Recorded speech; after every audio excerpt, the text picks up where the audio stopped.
Oklahoma. Talk a little OU with RJ Young, OUinsider.com. And you can also check out his YouTube page where he does great videos each and every day. Just search RJ Young. RJ, how are you? Anything happening with the Oklahoma Sooners football team? Just a few things, Ari. Just a few things, man. Real slow off season. So, when do you think this whole process started to play itself out with Jalen Hurts? Do you think this goes back as far as the potential for this to the semifinal game? And how do you think he fits? Possibly even before.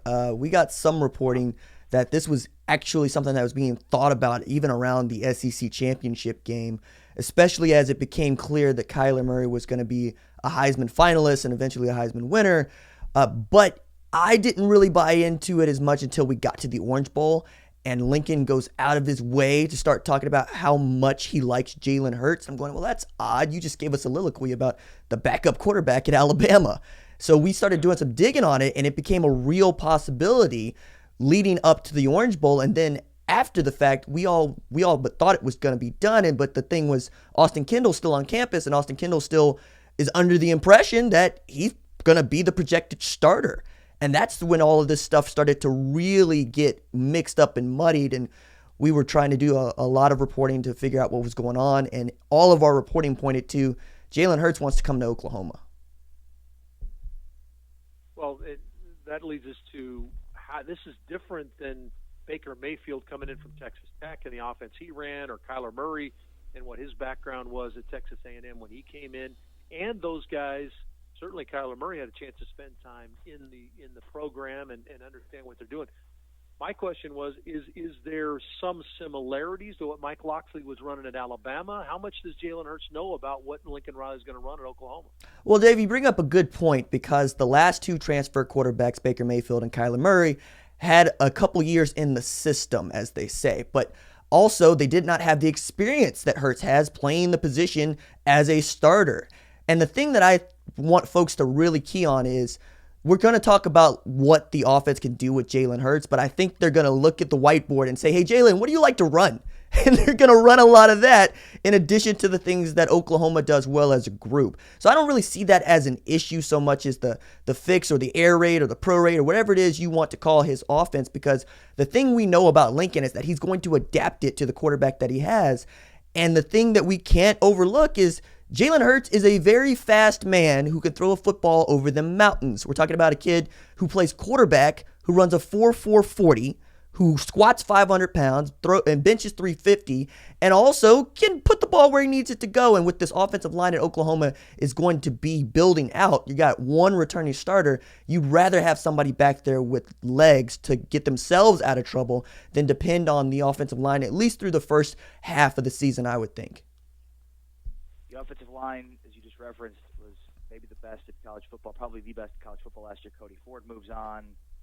They are going to have some guys back, but what's that offensive line going to look like next year in front of Jalen Hurts? And then how about the receiving core? Obviously, CeeDee Lamb, he'll be there. Hollywood Brown will not. So give us an idea of some of the components that made Kyler successful offensive line and receiving core seem a little bit different next year. Right. Well, and we said the same thing in 2017, and this offensive line was relatively new. You were starting a guy at Cody Ford who had never played tackle before in his life, and we're talking about that kid being a projected first-round pick. So this is where Bill Bedenbaugh shines through as an offensive line coach. But the guys that are going to be next to the returning starter, center Creed Humphrey, are going to be a bunch of redshirt whatever, redshirt freshman, redshirt sophomore, so forth, so on. And they're all guys that were highly recruited. And Bill Bedenbaugh has done a really fantastic job of developing his kids, probably better than anybody else on the staff, honestly, with not just Cody Ford, but Bobby Evans, Ben Powers, Drew Samia. These kids were all All-Americans at one level or another. And then on the outside, you mentioned getting CeeDee Lamb back and losing Hollywood Brown, but you got 3 5-star wide receivers coming in this 2019 class, man. It's loaded. And you got a bunch of kids that need the ball. And that's another reason why you want an experienced quarterback back there is with the assets that you have returning on defense. I think you're returning like 14 starters altogether. And then you have Charleston Rambo out there, and then you got Grant Calcaterra in the slot. You want somebody that's going to be able to get them the ball because you got a lot of egos that are going to need to be stroked, especially at the skill positions. Well, RJ Young talking Oklahoma with us here. OUinsider.com is where you can find his work on the Big 12 this morning with us. This might accentuate something that I think gets completely overlooked, RJ, and you can comment on this, obviously, is we talk about the passing and the ability to throw the ball that we've seen out of Baker Mayfield and Kyler Murray. Oklahoma's really good running the football, too. 40 rushing touchdowns a year ago, and they get all those guys. And Rodney Anderson obviously leaves, but he was injured. Sermon, Brooks, Pledger, all back running the football. How much does Jalen Hurts potentially accentuate that ability to run the ball? Well, I would think the offense actually is going to look similar to the one that they ran last year. I mean, we're talking about what Kyler Murray was able to do, but Trey Sermon is a big dude. You know, he's about 230. You talked about Kennedy Brooks, and that kid was a walking first down last year. I mean, he averaged like 9.3 yards per carry going into the postseason. But also, not just with Pledger, you bring in a kid you really like locally here at Oklahoma City, Millwood, and Marcus Major, one of the former players at Oklahoma has compared him to Adrian Peterson. We'll wait and see. And then you get a kid in Ramondre Stevens who's bigger than a lot of the dudes chasing him playing running back. So yeah, you're absolutely correct. But again, it's all about that offensive line. They can run the ball well and average 6.7 yards per clip because they were really good up front. And again, Bill Bedenbaugh is going to earn his money this year if Oklahoma is going to be anything close to as good as it was last year. RJ Young talking with us. So what happened with Austin Kendall? This is a guy that was a big-time recruit coming into OU, and looked like this was going to be his chance to finally get that start.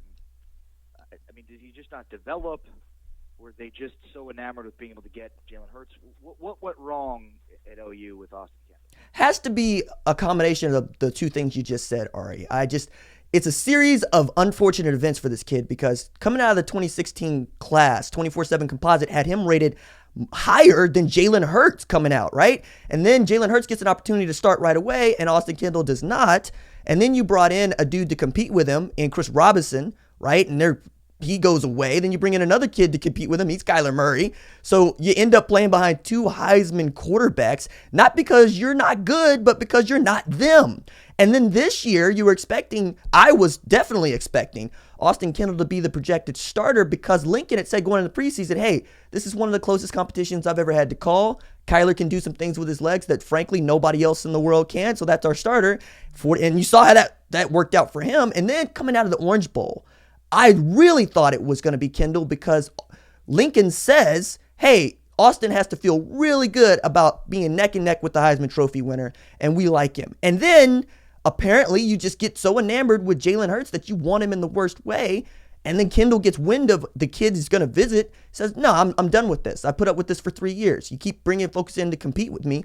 I'm really good. I was rated, I think, the number 13 quarterback in the class. To put that in perspective, Dwayne Haskins is number 8.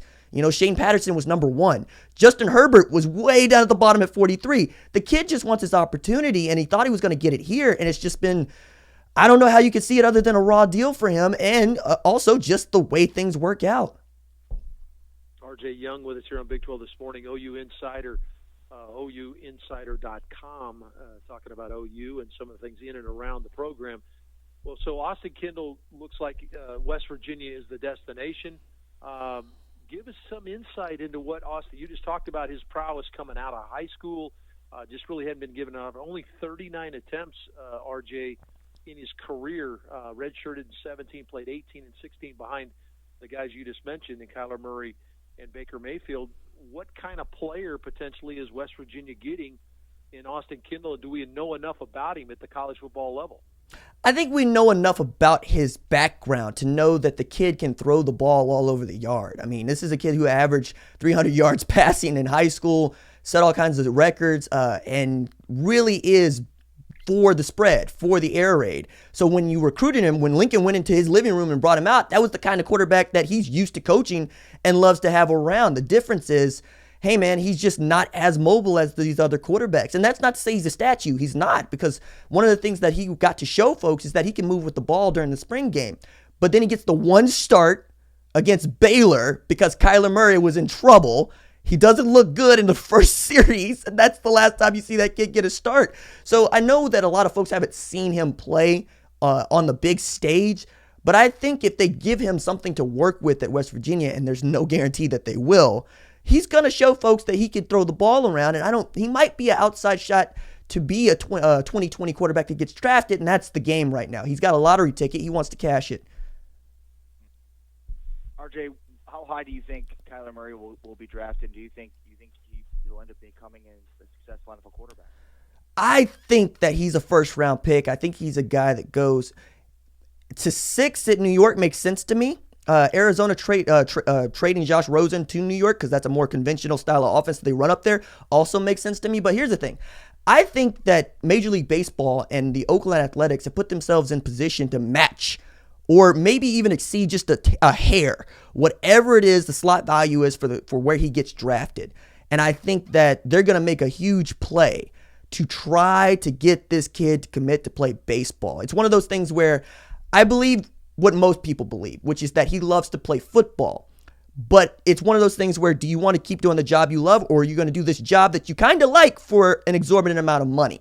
And we'll see about that. But if he gets drafted in the first 6 rounds, it's going to be difficult to tell that kid, especially if they pitch him an NFL team, or first 6 picks, if they pitch him and say, hey, we're going to make you the franchise quarterback, we're going to give you all the resources that we would give any guy that's going to be our franchise quarterback for the next 8 to 10 years. Yeah, man, that's difficult to turn down, but they played this well all the way through, right? So there's no reason to believe he's not going to do what's best for him. But I think if he goes first 10 picks, you got to see him in the NFL, man. RJ, I want to ask you about the people around him. He's obviously he's got a really sound family, and he's a very good kid. It seems like, and I have never had a chance to talk to him personally. You have. What do you think about those around him giving some sage advice in this deal? Because we talked to Eduardo Perez yesterday, MajorLeagueBaseball.com, and he talked about how difficult a road it is to get to the major leagues, even if you're a highly rated recruit or a highly rated prospect. The chance to jump right into the NFL potentially. Talk about that and in around him, the little kind of his camp and how they're kind of interpreting the situation. Well, the camp is Scott Boras, his agent, his father, Kevin Murray, who played both sports professionally, and, of course, his uncle Calvin, who also had an opportunity to play both sports professionally. But they've been really quiet about what they want to do and how they want to do it, and that is the best way to go about all of this. And they haven't really wanted to speak on any of it, and I don't blame them, right? Because they obviously entertained Oakland coming down there the night before he decided to declare for the draft, and they thought that he was going to declare for the draft, and this is business as usual. But I think what they want is to know that whoever he decides to play for, he's going to be family. We know that the money's there.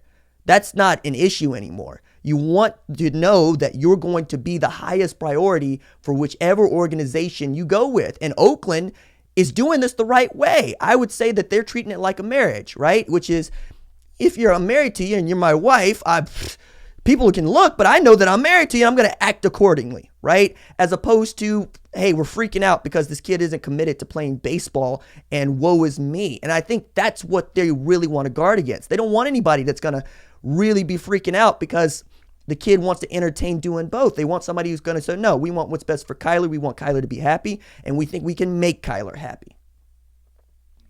RJ Young, OUinsider.com. Also check out his YouTube page where he does OU videos, college football videos every single day. RJ Young, appreciate your time, man. Thanks very much. Appreciate you, Ari.